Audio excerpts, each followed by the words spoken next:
Halo, nice day. Ketemu lagi di pelajaran bahasa Indonesia ya. Kali ini kita akan belajar di tema 5 subtema 1 tentang formulir. Apa itu teks formulir?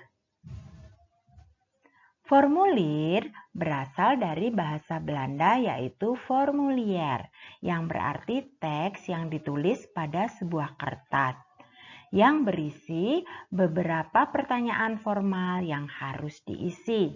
Nah, formulir ini sering disebut juga dengan blanko atau daftar isian.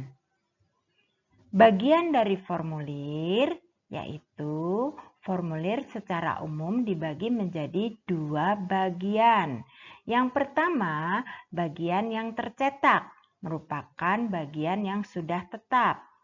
Yang kedua, bagian yang disesuaikan dengan keterangan yang diisi dalam ruang-ruang yang tersedia.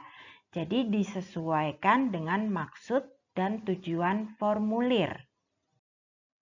Jenis formulir. Yang pertama, formulir pendaftaran. Nah, contohnya seperti ini ya anak-anak.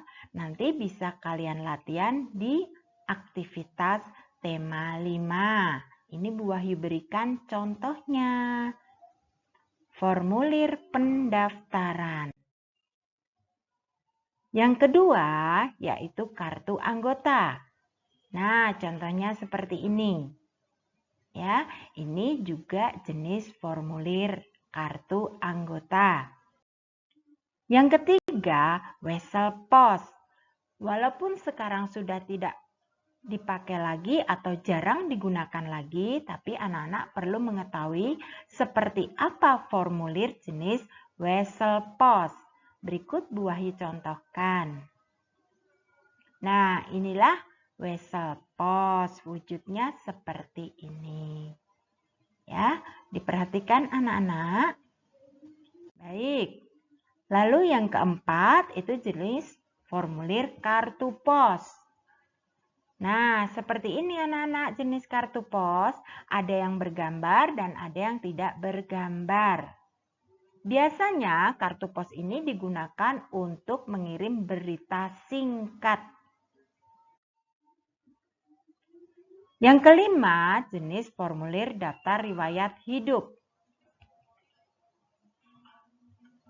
Nah, seperti ini jenis daftar riwayat hidup. Ya. Anak-anak bisa memperhatikan? Baik. Oke, sip, pintar. Lalu ada slip tabungan. Tentu kalian pernah melihat ya, kalau mengantar mama atau papa ke bank, pasti mama dan papa pernah mengisi slip tabungan. Ini Bu Wahyu berikan contohnya. Oke? Ya, diperhatikan? Baik. Nah, fungsinya apa sih formulir itu? Yuk kita lihat fungsi formulir. Yang pertama, mencari suatu keterangan tertentu. Yang kedua, menghimpun data yang sama. Yang ketiga, menyampaikan informasi yang sama ke beberapa bagian yang berbeda. Yang keempat, sebagai bukti fisik. Yang kelima, sebagai petunjuk untuk bekerja.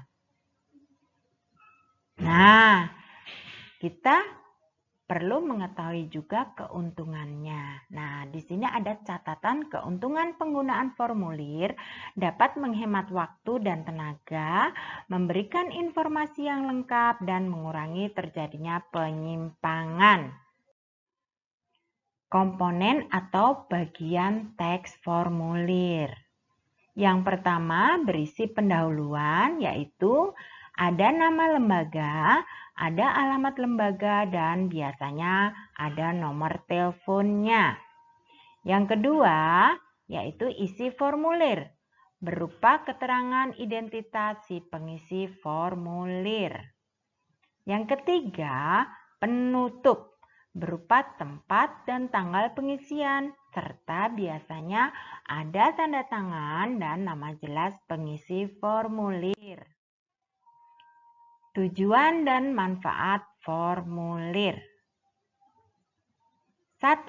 Mengurangi kesalahan penyampaian informasi secara lisan. Yang kedua, memudahkan dalam menyeragamkan data atau pembukuan kerja. Yang ketiga, mempermudah dalam mengklasifikasikan data. Yang keempat, mempermudah tata kerja, prosedur kerja, dan sistem kerja. Yang kelima, sebagai alat pemberian instruksi. Yang keenam, sebagai alat perencanaan. Dan yang ketujuh, sebagai alat pengawas dan evaluasi. Nah, hal-hal yang perlu diperhatikan dalam mengisi formulir. Jika kalian akan mengisi formulir, maka ada beberapa hal yang harus kalian perhatikan. Yang pertama, jujur. Dalam mengisi formulir, kita tidak boleh mengada-ada. Kita harus jujur apa adanya sebagai identitas kalian. Yang kedua, akurat, sesuai dengan data resmi yang ada. Yang ketiga, lengkap, tidak boleh disingkat-singkat, ya. Jadi harus lengkap berisi identitas diri. Jelas, ditulis dengan jelas dan mudah dibaca orang lain. Nah, itulah penjelasan tentang formulir. Sebagai latihan, silakan anak-anak mengerjakan 1. Aktivitas 6, halaman 8 dan 9. Aktivitas 3 dan 4, halaman 18. Aktivitas 3 dan 4, halaman 22 dan 23 pada buku tema 5 LKS kalian. Nah, nanti akan kita diskusikan bersama-sama ya. Silakan kalian berlatih. Tetap semangat dan happy ya anak-anak. Terima kasih. Nice day.